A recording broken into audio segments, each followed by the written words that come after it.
One thing that we want to explore with graphs is the idea of amplitude and what amplitude does to a particular trigonomic graph. So I have up here, I have the basic y equals sine of x graph, and that's in this light blue.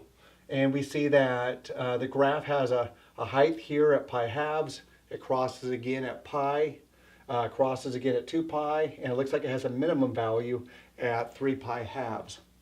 So its amplitude, how an amplitude changes is that if I have some value outside of that function, some value a, the graph is going to stretch or unstretch, I don't know what that word is, depending on the value of a. So as a gets larger or larger than 1, we see that the graph stretches out from the x-axis. And if this value is less than 1, between 0 and 1, then it will kind of compress within that particular range that we have. So let's look at an example and some couple of steps of how we try to graph these particular functions. So let's look at the graph y equals 1/2 of sine x, and I want to look at it over the range from 0 to 2 pi. So we have 5 basic steps as we're trying to graph these various functions. The first step that we're going to look at is try to identify what its amplitude is. And it's given right now, its amplitude in this particular one is this value right here of 1/2. So that amplitude tells me the highest part of the graph and the lowest part of the graph on its y values. So if this was my original 1, I can say right about there and there will be about 1/2. 1, and we'll say this is 1 way down there. So amplitude is 1/2. The second step that we want to discover when we're graphing these or trying to graph this is look for 5 points, 5 significant points. 3 of them are where will it cross the x-axis at. Since we already know this is over a period of 2 pi, on our sine graph we know that one point's going to be at 0, another point's going to be at 2 pi, and the third point is going to be at pi. Now again, that's not always going to be the case, but when we have this graph that's extended over from 0 to 2 pi, we see that those are 3 points that we need to plot. The next 2 points we need to plot are its maximum and minimum points. So to kind of help do that, we want to get a sense of what's happening. So let me draw your attention to something we haven't talked about yet. We see in this particular graph that it's really 4 sections. If I gently cut the graph there, cut the graph here, cut the graph there, and at the end. 1 section, 2 sections, 3 sections, and 4 sections. And each one of those sections, something is different is happening on the graph. On the first section, the graph is rising as we move to our right. On the second section, it's decreasing, but its value is positive.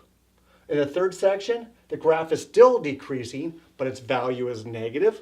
And on the fourth section, the graph is increasing, but its value is negative. So those are the 4 different sections that we have within a typical period of a sine graph. So when I think about that, I can kind of divide this up into 4 key points. So if I know the entire range is 2 pi, and I want to divide it up into 4 equal sections, I take its period and divide by 4. So 2 pi, which is its entire period, divide that by 4, gives me pi halves. So let's go 2 pi, divide it into 4 sections, gives me that I have a new section occurring every pi halves radians. So I have here at pi halves, which I already had defined earlier, we knew that, but this is another way to help me understand where are those key points. So I have a key point at pi halves, another key point at pi halves, another key point at pi halves, and another key point at pi halves. And I know that looks a little redundant since those points are already marked. So in some of our upcoming examples, we'll see how that also helps us to break down that graph into 4 equal sections. So step 2, I found 5 significant points where it crosses the zeros at, and then where its maximum and its minimum points are at. With that, now that I have its x's, I want to discover what their y's are at. So I want us to figure out what's the sine of 0. The sine of 0 is 0. The sine of pi halves into that particular equation. So the sine of 1/2 of pi halves, or pi halves, gives me a value of 1/2. The sine 1/2 sine of pi is 0. A sine of 3/2 pi at 1/2, at negative 1/2, gives me a negative 1/2, and then 0. And so I've calculated the y values at those particular points. Step 4 is to connect those points.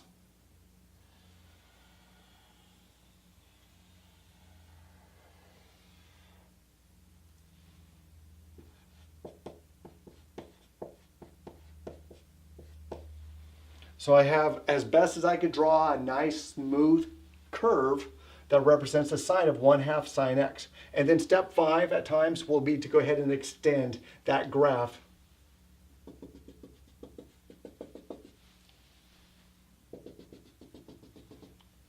out into the left and to the right.